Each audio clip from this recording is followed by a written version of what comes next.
I was standing in the middle of my own forest, staring at 33 fully finished rental cabins that I did not build, did not approve, and did not give permission for. The woman in charge of the HOA told me I should be grateful because they were increasing the value of the area. I didn't argue with her, because right then I decided to let them finish every single cabin and then take everything they earned from them. My name is Preston McAllister, and for almost 2 decades I owned a quiet slice of woodland just outside a gated HOA community in northern Georgia. That part mattered more than I realized at the time. I didn't live inside their neighborhood. I didn't pay their dues. I didn't attend their meetings. No newsletters, no fines, no committees, no power-hungry board members telling me what color my mailbox should be. I liked it that way. I worked most of my life as a forestry engineer, and when I retired, I wanted quiet. Trees, deer trails, space. My dog Jasper and I walked those woods almost every day. That peace shattered the afternoon I followed Jasper off the usual path and into the back corner of my land. What should have been pine needles and underbrush had turned into raw concrete slabs. Fresh lumber stacked in rows, and parked right there like it belonged was a black SUV with an HOA security decal on the door. I stopped walking. I crouched down, rubbed my eyes, and stared. My first thought was that I'd crossed onto someone else's land by mistake. My second thought was much worse. 2 days later, I went back with a property map in one hand and a trail camera in the other. By then, 6 cabins were already standing. Framing crews moved like ants under pressure, hammering, shouting, rushing, like they were racing a deadline they couldn't miss. I flagged down a worker hauling lumber and asked who was in charge. He pointed without hesitation. She stood near a folding table covered in blueprints, barking orders without looking up. Mid-50s frosted blonde bob, pastel windbreaker clipboard glued to her hand like an extension of her arm. "That's Florence Kessler," the worker muttered. "HOA president. Don't get in her way." "Perfect." I walked straight up to her and said, "Excuse me, ma'am. This is private property. I think there's been a mistake." She didn't even glance at me, just kept flipping pages. "No mistake. These cabins are part of the Timberwood Hills expansion.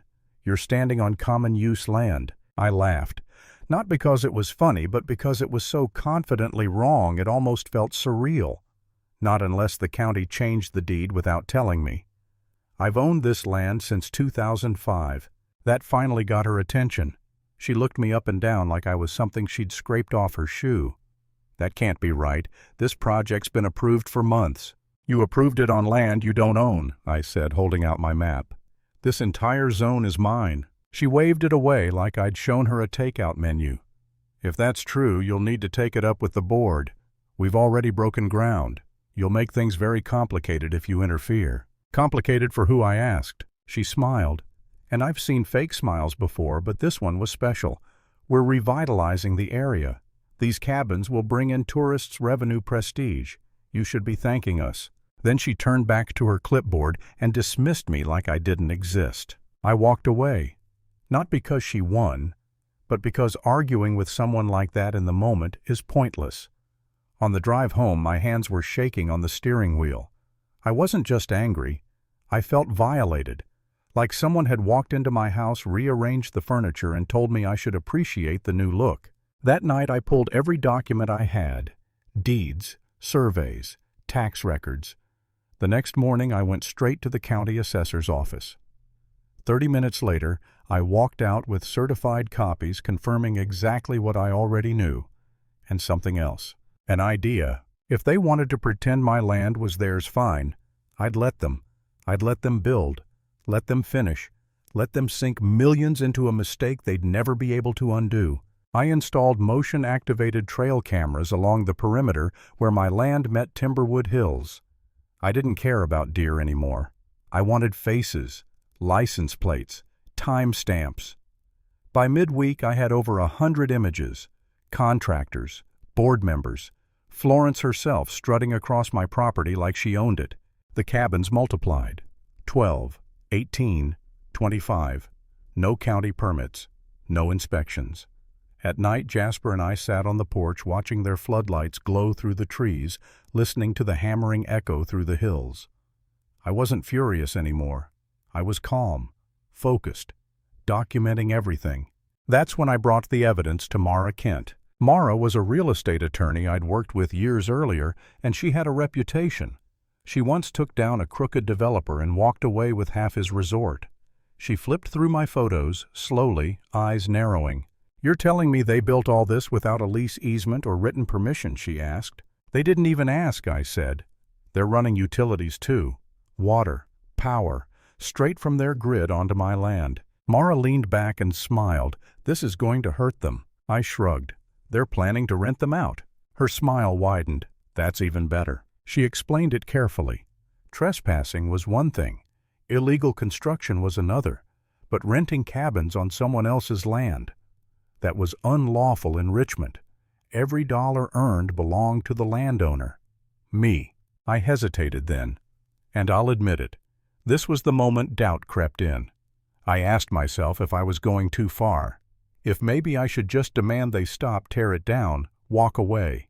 Fighting an HOA isn't cheap or easy. And people like Florence don't go down quietly. For a night or two, I barely slept. I imagined court dragging on for years, legal fees piling up, being painted as the bad guy who killed a community project. I wondered if I was wrong for not stopping them earlier. Then Mara said one sentence that snapped me out of it. "Preston, they didn't make a mistake. They made a decision, and they're counting on you backing down." So I didn't. I stayed off their radar, didn't file complaints, didn't confront them again. By mid-October, all 33 cabins were finished. They put up a sign on the main road Timberwood Forest Retreat. They launched a website, ran ads, partnered with a property management company called Alpine Stay. I booked a cabin, fake name, fake email. Jasper and I walked in through the back trail. I recorded everything: the keyless entry, the welcome packet, the HOA rules sheet with Florence's name printed right at the top. When we left the next morning, I had receipts, contracts, proof of commerce conducted entirely on my land. Mara filed the lawsuit the next day. We didn't warn the HOA. We went straight to Superior Court. The judge granted an immediate injunction freezing all rental activity.